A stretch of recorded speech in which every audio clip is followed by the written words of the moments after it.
So I'm back with more ways to save when opening a restaurant.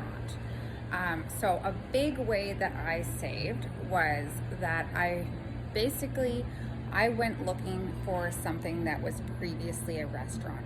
So then I can save on big things like, so when I say big things like, the place that I came into already had a hood fan, pretty good condition.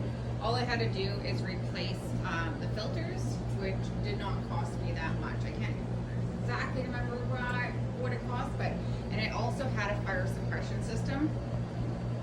These things both cost a lot of money. When I came into the restaurant, what was already here is basically everything. So I built, instead of building what I wanted, and making it look how I wanted. I did make it look how I wanted, but I went with the theme that was already there. So this red stripe here, as you see here, was already here. It was all around the restaurant, as well with these lanterns. So I'm like, you know what, those are awesome lights. They're in great condition. They were like dusty. I just wiped them down. And the red totally went with our like cool theme. So all we had to do is repaint the walls. The walls were like a light gray, so we painted them white, which also was, it didn't cost that much. And then, so what I did is, because there was a red strip around the wall and the red lanterns, I made all of the seats red, which tied in with the whole theme.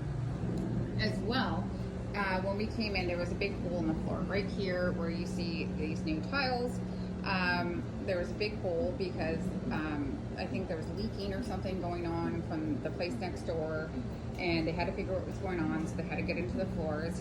So the lease company suggested that I replace the whole floor. Now my floor is pretty well, it's a great floor. As well, they said they couldn't find the same tile that's on the floor here, so replacing it would be the easiest thing to do. I said, screw that, I'm not replacing a perfectly good floor. What if I put a patch? And they're like, hey, well, the patch has to be good, you know what I mean? So what we went with was, well, we have bricks for our Mario theme in Nintendo, and that's kind of what we went with, was it kind of looked like Mario bricks, right? So that's what we did there, saving us thousands upon thousands of not replacing the flooring. As well, when I came in, this was all fully, this countertop was here. And they suggested I take out that countertop and, start from scratch. I was not doing that. That's a perfectly good countertop. I could work with what was there.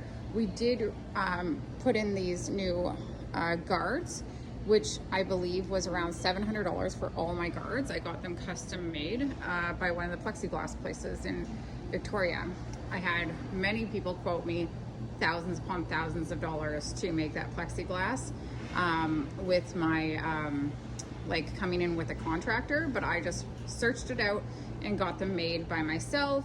Went over with the guy that does the plexiglass, all the different dimensions, and he made this for me. $700, not bad, right?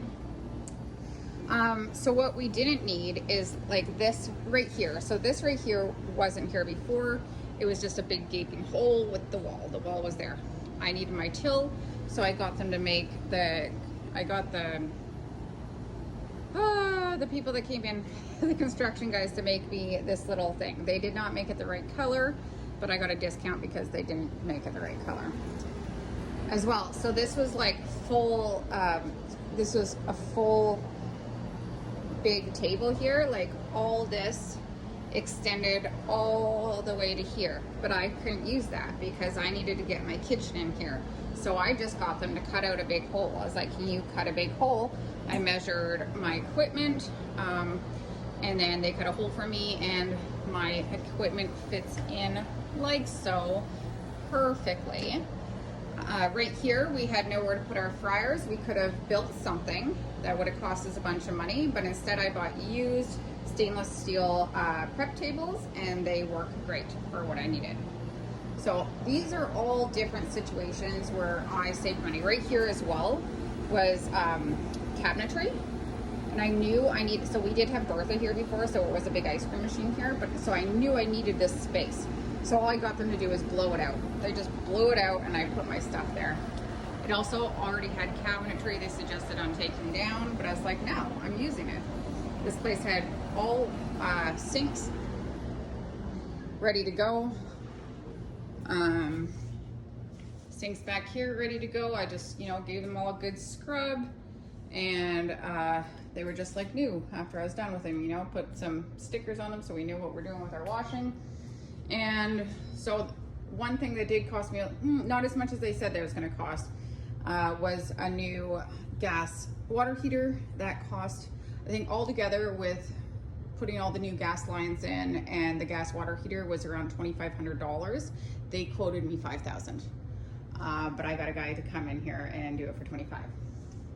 So there is ways around saving tons of money. So if you went into an empty space that never had a restaurant in it before, let me just talk. Like I said, if you went into a space that didn't have a restaurant before, there are so much things that you're doing.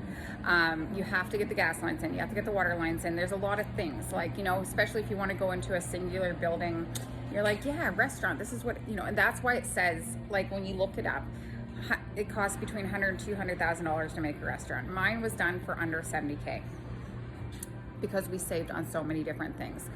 I did all the designs for the menus myself. I just looked up like menu design, or what was it? Logo design. I made my logo on a logo design website, that cost, it was an app that cost me like $19 a month that I paid for like 3 months so I could make the logo, instead of paying somebody thousands of dollars to make the logo for me.